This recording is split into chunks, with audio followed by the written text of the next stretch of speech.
పొద్దున్న మ్యాగీ చేద్దాం అనుకుంటే అందుకే అప్పుడప్పుడు గర్ల్స్ కిచెన్లో కావాలి మొత్తం మాడిపోయింది.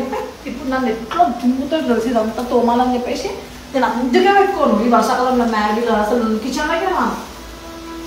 ఒకరు ఏం కమెంట్ చేసి తెలుసా నాకు, ఫస్ట్ మీరు ఆఫ్ చేసేస్తా.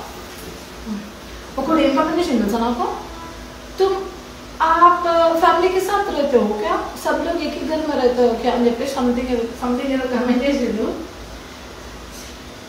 నేను ఫ్యామిలీకే సాత్ నై, నన్నే ఫ్యామిలీ వాళ్ళు ఉంచుకోరు, అర్థమవుతుందా? నేనే వాళ్ళతో ఉంటా, నేను అంత బికారి. వాళ్ళకి అన్నందుకు నన్ను చూసుకోవాలి.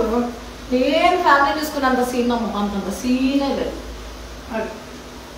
ఇప్పుడు ఈ మ్యాగీ ఎట్లా చేసేదమ్మా? అయినా ముఖంకి ఇది ఏంటి సన్ స్క్రీన్, మీరు మళ్ళీ అనుకోకండి.